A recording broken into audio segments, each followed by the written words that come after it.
Hi friends, welcome to అద్విలీకి finance knowledge channel. నేను చేసిన వీడియోస్ కన్నిటికి మంచి రెస్పాన్స్ వస్తుంది. Thank you very much. And ఈరోజు మ్యూచువల్ ఫండ్ సిరీస్లో భాగంగా ఈరోజు స్మాల్ క్యాప్ మ్యూచువల్ ఫండ్ ఏంటి అని చెప్పాలనుకున్నాను ఫ్రెండ్స్.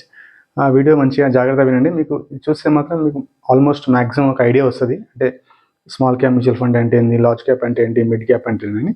ఇందులో ఒకటొకటి నేను ఎక్స్ప్లెయిన్ చేస్తాను ఫ్రెండ్స్. అసలు లిక్విడిటీ అంటే ఏంటి, వోల్టాలిటీ అంటే ఏంటి, గ్రోత్ ఎంత రావచ్చు, రిస్క్ ఎంత ఉంటుంది అనేది చెప్పాలనుకున్నాను friends. And first small cap mutual funds and small cap stocks అంటే ఏంటంటే ఏదైనా సరే దాని యొక్క సైజు చాలా చిన్నగా ఉంటాయి. యాజ్ పర్ సెబీ రూల్స్ ప్రకారం మనం ఎన్ఎస్సిలో కానీ పిఎస్సిలో కానీ అంటే యాజ్ పర్ దాని ఫ్లోటింగ్ మార్కెట్ క్యాపిటలైజేషన్ ప్రకారం వాటిని నెంబరింగ్ ఇచ్చారు. ఏదైనా సరే ఫస్ట్ 1 to 100 వరకు ఉన్న కంపెనీస్ అన్ని లార్జ్ క్యాప్ కంపెనీస్, అండ్ 101 నుంచి 250 వరకు ఉన్న కంపెనీస్ని మిడ్ క్యాప్ అంటారు. అండ్ 251 తర్వాత ఎంతవరకు అయినా ఉండని అవన్నీ స్మాల్ క్యాప్ కంపెనీస్ అంటారు. కానీ ఇందులో మ్యాక్సిమం స్మాల్ క్యాప్ కానీ మిడ్ క్యాప్ కానీ ఇండెక్స్ మాత్రం ఫస్ట్ 250 కంపెనీస్ లేకుంటే 150 కంపెనీస్ తీసుకుంటారు ఫ్రెండ్స్. మిడ్ క్యాప్ అయితే 150 ఉంటుంది, స్మాల్ క్యాప్ అయితే మాత్రం 250 అనేది బెంచ్ మార్క్ అనేది ఉంటుంది ఫ్రెండ్స్. అండ్ ఏదైనా సరే మ్యూచువల్ ఫండ్ రిటర్న్ అనేది లార్జ్ క్యాప్ అయితే ఫస్ట్ 100 కంపెనీస్కి benchmark, and mid cap అయితే 150 కంపెనీస్, అంటే ఆ ఇండెక్స్ మొత్తానికి 150 కంపెనీస్ ఉంటాయి కాబట్టి అది bench mark. And small cap అయితే 250 కంపెనీస్ అనేది బెంచ్ మార్కు. అండ్ ఇందులో ఒకటి ఎక్స్ప్లెయిన్ చేస్తాను. అసలు లిక్విడిటీ అంటే నెంబర్ ఆఫ్ షేర్స్, అంటే నెంబర్ ఆఫ్ షేర్స్ ఎన్ని ట్రేడింగ్ కంటే అవైలబుల్ ఉన్నాయి అన్నట్టు. స్మాల్ క్యాప్లో అంటే చాలా చిన్న కంపెనీస్ కాబట్టి గ్రోయింగ్ స్టేజ్లో ఉంటాయి కాబట్టి వాటి యొక్క షేర్లు అనేది చాలా తక్కువ ఉంటుంది, ఫ్లోటింగ్ అనేది, కాబట్టి లిక్విడిటీ అనేది లో ఉంటుంది. అండ్ అదే మిడ్ క్యాప్లో మాత్రం అది కూడా లిక్విడిటీ చాలా తక్కువ ఉంటుంది compare with large cap. And large cap liquidity అంటే నెంబర్ ఆఫ్ షేర్స్ అనేది ఎక్కువ ఉంటుంది. ఎప్పుడైతే నెంబర్ ఆఫ్ షేర్స్ తక్కువ ఉంటాయో దానికి వోల్టాలిటీ ఎక్కువ ఉంటుంది. ఎందుకంటే ఎవరైనా సరే బై కానీ సెల్ కానీ ఆర్డర్ పెట్టినప్పుడు వాటి యొక్క ప్రైజ్లు సడన్గా షూట్ అయ్యే అవకాశం ఎక్కువ ఉంటుంది. ఎందుకంటే సపోజ్ లార్జ్ క్యాప్లో మనం ప్రమోటర్ దగ్గర 50% ఉన్నప్పుడు అందులో చాలా తక్కువ షేర్లు ఉంటాయి కాబట్టి ఏదైనా సరే అమ్మడం కానీ కొనడం కానీ చేస్తే వాటి యొక్క ప్రైస్ అనే రిఫ్లెక్షన్ చాలా తొందరగా ఉంటుంది. మిడ్ క్యాప్లో స్మాల్ క్యాప్ కంటే తక్కువ ఉంటుంది ఎఫెక్ట్, లార్జ్ క్యాప్ చాలా తక్కువ ఉంటుంది. అంటే ఒకవేళ ఎందుకంటే నెంబర్ ఆఫ్ షేర్స్ ఎక్కువ ఉంటాయి కాబట్టి కొనడం చాలా ఈజీ ఉంటుంది. అండ్ వోల్టాలిటీ అనేది చాలా ఎక్కువ ఉంటుంది small cap companies, large cap company కూడా కొద్దిగా ఎక్కువ ఉంటుంది. అండ్ లార్జ్ క్యాప్ మళ్ళీ మిడ్ క్యాప్లో కూడా ఎక్కువ ఉంటుంది. లార్జ్ క్యాప్ మాత్రం వోల్టాలిటీ అంటే దాని ప్రైస్ చేంజ్ అనేది తక్కువ ఉంటుంది. అండ్ గ్రోత్ అనేది మాత్రం స్మాల్ క్యాప్ అనేది ఎక్కువ ఉంటుంది. ఎందుకంటే అవి చిన్న కంపెనీలు కాబట్టి వాటికి ఇంకా క్యాప్షన్ అంటే గ్రోత్ పొటెన్షియల్ చాలా ఎక్కువ ఉంటుంది కాబట్టి మేనేజ్మెంట్ కానీ వాళ్ళు ఎంచుకున్న ఆ ఏరియా కానీ చాలా నీచ్ అంటే చిన్న స్టేజ్లో ఉంటుంది కాబట్టి వాటికి గ్రోత్ పొటెన్షియల్ చాలా ఎక్కువ ఉంటుంది. మిడ్ క్యాప్ కంపెనీస్ అంటే ఆల్మోస్ట్ లైక్ కొంచెం మంచి ఎస్టాబ్లిష్డ్ కంపెనీస్, మార్కెట్లో వాటికి చాలా మంచి పేరు ఉంటుంది కాబట్టి వాటికి మార్కెట్ ఎక్స్పాన్షన్ అనేది కొద్దిగా తక్కువ ఉంటుంది. అండ్ లార్జ్ క్యాప్ కంపెనీస్ మాత్రం ఆల్మోస్ట్ అవి లార్జ్ క్యాప్ కంపెనీస్ కాబట్టి మార్కెట్లో ఎస్టాబ్లిష్డ్ ప్లేయర్స్ ఉంటారు కాబట్టి వాటి బ్లూ చిప్ కంపెనీస్ కాబట్టి వాటికి చాలా గ్రోత్ అనేది నార్మల్, అంటే యాజ్ పర్ జీడిపి ఎంత ఉంటుందో యాజ్ పర్ జీడిపి కంటే ఒక 3% 4% ఎక్స్ట్రా ఉంటుంది. అండ్ మిడ్ క్యాప్ మాత్రం కొద్దిగా అంటే లార్జ్ క్యాప్ కంటే కొద్దిగా ఎక్కువ ఉంటుంది, స్మాల్ క్యాప్ మాత్రం ఇంకా చాలా ఎక్కువ ఉండే అవకాశం అనేది ఉంటుంది ఫ్రెండ్స్. అండ్ రిస్క్ అనేది స్మాల్ క్యాప్ కంపెనీస్ చాలా హై రిస్క్ ఉంటుంది. ఎందుకంటే కొత్త వాళ్ళందరూ స్టార్టింగ్ స్టేజ్లో ఉంటారు కాబట్టి ఒక్కోసారి కొన్నిసార్లు స్మాల్ క్యాప్ కంపెనీస్ నుంచి మిడ్ క్యాప్ కంపెనీస్ రావడానికి కూడా రావచ్చు, ఒక్కోసారి రాకపోవచ్చు. అండ్ మిడ్ క్యాప్ కంపెనీస్ అంటే మాత్రం వీటికి రిస్క్ చాలా ఎక్కువ ఉంటుంది, వీటికి కూడా రిస్క్ ఎక్కువ ఉంటుంది. అండ్ లార్జ్ క్యాప్ మాత్రం రిస్క్ చాలా తక్కువ ఉంటుంది. అండ్ సెబీ క్లాసిఫికేషన్ ప్రకారం 250 తర్వాత ఉన్న కంపెనీస్ అన్ని small cap, and mid cap అంటే 101 నుంచి 250 వరకు అంటే 150 కంపెనీస్ అనేది mid cap. And large cap అంటే మాత్రం 1 నుంచి 100 వరకు అనేది లార్జ్ క్యాప్. ఈ లార్జ్ క్యాప్లో ఏముంటాయి, నిఫ్టీ కంపెనీస్ ఉంటాయి, నిఫ్టీ నెక్స్ట్ 50 కంపెనీస్ ఉంటాయి ఫ్రెండ్స్. అండ్ ఈరోజు నేను చెప్పాలనుకున్న పాయింట్స్ మాత్రం స్మాల్ క్యాప్. ఈ స్మాల్ క్యాప్ మనం ఒకవేళ మనకు డిమాట్ అకౌంట్ ఉంటే మనం స్మాల్ క్యాప్ షేర్లు కూడా కొనుక్కోవచ్చు మంచిగా, అంటే మార్కెట్ క్యాపిటలైజేషన్ చాలా తక్కువ ఉన్న కంపెనీస్. అండ్ ఒకవేళ మనకు మనకు స్మాల్ క్యాప్ కంపెనీస్ కొనలేకపోతే మాత్రం ఒకవేళ వయా మ్యూచువల్ ఫండ్ ద్వారా కూడా మనం ఇన్వెస్ట్మెంట్ అనేది చేయొచ్చు. మ్యూచువల్ ఫండ్లో ఇన్వెస్ట్ చేయడం కష్టమేం కాదు. ఒకవేళ మనకు డిమాట్ అకౌంట్ ఉంటే త్రూ ప్రతి డిమాట్ అకౌంట్ వాళ్ళకు ఒక మ్యూచువల్ ఫండ్ సర్వీస్ అని ఉంటుంది. కాబట్టి మనం అందులో అకౌంట్ ఓపెన్ చేసుకొని మనం కొనుక్కోవడం చేసుకోవచ్చు. అండ్ ఒకవేళ మనకు డిమాట్ అకౌంట్ లేకుండా మాత్రం డైరెక్ట్ ఒక ఏ మ్యూచువల్ ఫండ్ హౌజో అంటే మనకు ఈ రోజుల్లో చాలా అగ్రిగేటర్స్ ఉన్నాయి. అంటే ఇప్పుడు వాల్యూ రీసెర్చ్ కానీ మనీ కంట్రోల్ కానీ చాలా అగ్రిగేటర్స్ ఉన్నాయి. కాబట్టి మనకి ఏదైనా సరే మ్యూచువల్ ఫండ్ ఆ అగ్రిగేటర్కి తెలుసుకోవచ్చు. అంటే ఏది బెస్ట్ మ్యూచువల్ ఫండ్, అంటే మంచి పర్ఫార్మెన్స్ మ్యూచువల్ ఫండ్ అనేది ఉంచుకోవాలి. ఏదైనా సరే ఫ్రెండ్స్, మనం ఇక్కడ ఏ మ్యూచువల్ ఫండ్ ఇన్వెస్ట్మెంట్ చేసినా అది బెంచ్ మార్క్ కంటే ఎంత ఎక్కువ రిటర్న్ ఇస్తుంది. సపోజ్ బెంచ్ మార్క్ 10% ఇస్తే మనం ఇన్వెస్ట్మెంట్ చేసే ఆ మ్యూచువల్ ఫండ్ అనేది 10% కంటే 12% 13% వస్తే అది బెంచ్ మార్క్ని బీట్ చేస్తుంది. కాబట్టి అలాంటి మ్యూచువల్ ఫండ్లో మనం ఇన్వెస్ట్మెంట్ చేసుకుంటూ వెళ్ళచ్చు. అండ్ ఈరోజు మనం చెప్పాలనుకున్న పాయింట్ వచ్చి small cap funds. Small cap mutual ఫండ్లో మనం ఏంటంటే మనం 2 విధాలు పెట్టవచ్చు. ఒకటి ఏంటంటే యాక్టివ్ మ్యూచువల్ ఫండ్ అండ్ ఒకటి passive mutual fund. And active mutual fund ఏంటంటే మనం ఇచ్చే అమౌంట్ అనేది అతను ఆ ఫండ్ హౌస్లో దాన్ని ఏఎంసీ అంటారు, అసెట్ మేనేజ్మెంట్ కంపెనీ. ప్రతి మ్యూచువల్ ఫండ్కు ఒక ఫండ్ మేనేజర్ ఉంటాడు. ఆ ఫండ్ మేనేజర్ అతను చాలా యాక్టివ్ ఉంటాడు. అంటే రీసెర్చ్ చేస్తుంటాడు, ఏ కంపెనీస్ కొనాలి, ఏ కంపెనీస్ అమ్మాలి, మనం ఇండెక్స్ కంటే ఎట్లా రిటర్న్ బీట్ చేయాలనేది. అందుకోసం అతనికి ఎక్స్పెన్స్ రేషియో అనేది ఉంటుంది, అంటే కమిషన్. ఆ ఎక్స్పెన్స్ రేషియో మనకు ఎంత తక్కువ ఉంటే అంత మంచిది. అంటే ఇయర్లీ ఎంత తక్కువ ఉంటే అంటే less than 1% మాత్రం చాలా మంచిది. అండ్ ఎక్స్పెన్స్ రేషియో ఒకవేళ చాలా ఎక్కువ ఉంటే మాత్రం మనకు లాంగ్ రన్లో మనకు మంచి రిటర్న్ వచ్చే క్రమంలో అతని కమిషన్ అనేది ఎక్కువ ఇవ్వాలి. అందుకోసం మనకు ఎక్స్పెన్స్ రేషియో తక్కువ ఉన్న మ్యూచువల్ ఫండ్ను ఎన్నుకోవాలి.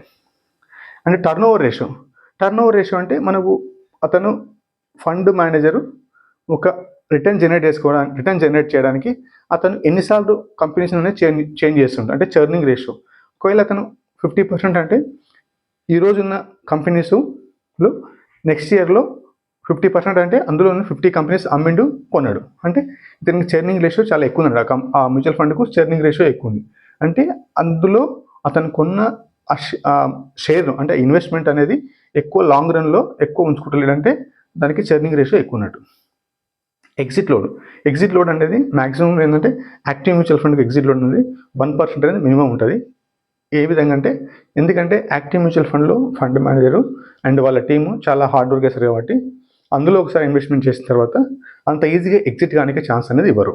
కాబట్టి ఎగ్జిట్ లోడ్ అనేది మనం ఒకవేళ వితిన్ 1 year లోపల వితిన్ 1 year లోపు అంటే 365 days కంటే ముందే ఎగ్జిట్ అవుతే మాత్రం 1% అనేది ఎగ్జిట్ లోడ్ ఇవ్వాలి. 1% ఎగ్జిట్ లోడ్ అనేది మనం పెట్టిన అమౌంట్ పైన కాదు, అక్కడ ఉన్న ఆ ఫండ్ వాల్యూ పైన అనేది గుర్తుంచుకోవాలి. ఎందుకంటే మనం అనుకుంటుంటే ₹1,00,000 పెడతాం కాబట్టి దానిపైన 1% అనుకుంటాం, కానీ ₹1,00,000 కాదు. ఆ టైంలో సపోజ్ 2 lakhs అయినా 1% అంటే చాలా ఎక్కువ అమౌంట్ అనేది అవుతుంది. అండ్ రిటర్న్ అనేది లార్జ్ క్యాప్ మ్యూచువల్ ఫండ్లో జనరల్గా ఏంటంటే ఎకానమీ ఎంత ఉంటే ఎకానమీ కంటే ఒక 3% 2% అనేది ఎక్స్ట్రా ఉంటుంది, ఎక్కువ వచ్చే ఛాన్స్ ఉంది. ఎకానమీ 7 ఉంటే లార్జ్ క్యాప్ కంపెనీస్లో 12% 13% వచ్చే అవకాశం ఉంటుంది. అండ్ మిడ్ క్యాప్లో 15 to 18 20 లోపు ఉంటుంది. అండ్ స్మాల్ క్యాప్లో 15 నుంచి 25 మధ్యలో ఉంటుంది. అంటే దీని మీనింగ్ ఏంటంటే ఎప్పుడైనా సరే స్మాల్ క్యాప్ అనేది మిడ్ క్యాప్ను లార్జ్ క్యాప్ను అనేది బీట్ చేస్తుంది.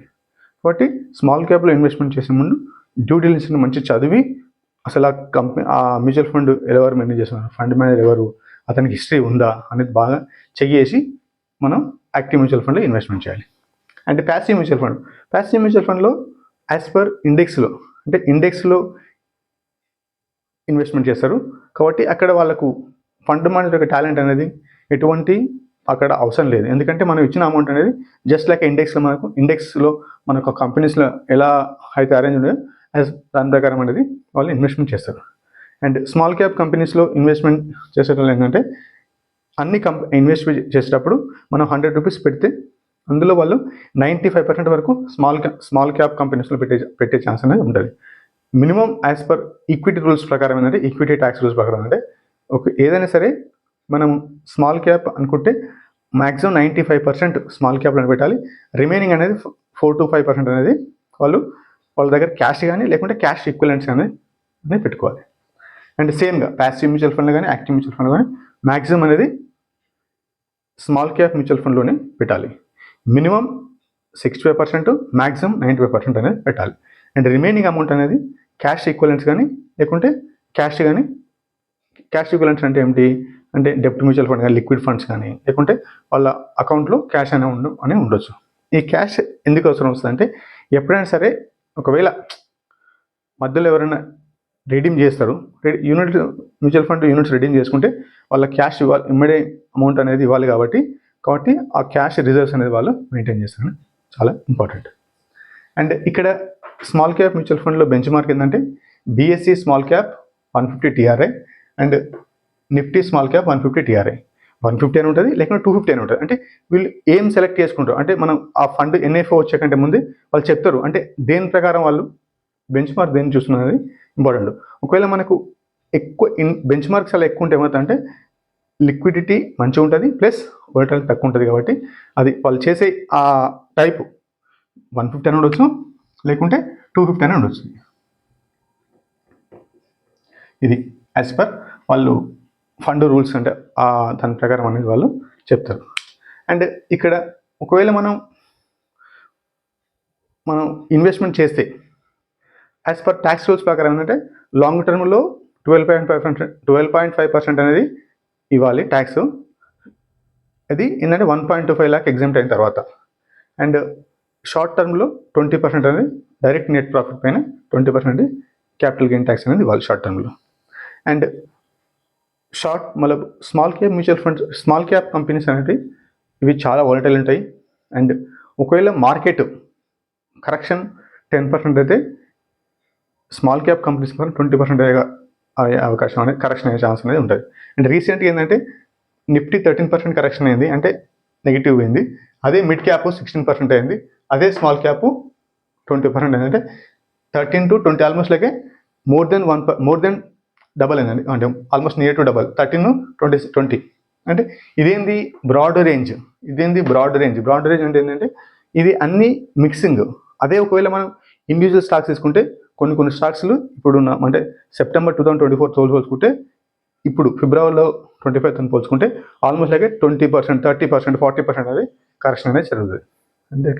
అందుకని మార్కెట్ కరెక్షన్ అయినప్పుడు కూడా అంటే బుల్ మార్కెట్లో కానీ బియర్ మార్కెట్లో కానీ మనం ఏంటంటే ఒకవేళ త్రూ SIP ద్వారా ఇన్వెస్ట్మెంట్ చేస్తే మాత్రం మనకు లాంగ్ రన్లో మంచి వెల్త్ అనేది జనరేట్ అయ్యే ఛాన్స్ అనేది ఉంటాయి ఫ్రెండ్స్.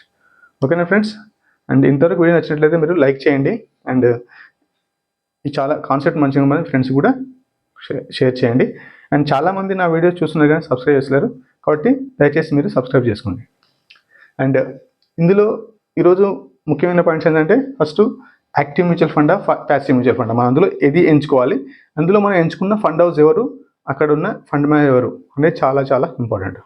అండ్ చర్నింగ్ రేషియో చాలా ఎక్కువ ఉందంటే అందులో ఇన్వెస్ట్మెంట్ చేయకపోవడం మంచిది. ఎందుకంటే వాళ్ళు ఫ్రీక్వెంట్గా చేంజ్ చేస్తారు కాబట్టి, బ్రోకరేజ్ చార్జెస్ అవి చాలా ఎక్కువ ఉంటాయి కాబట్టి, ఎందుకంటే వీళ్ళు బల్క్లో బై చేస్తారు కాబట్టి.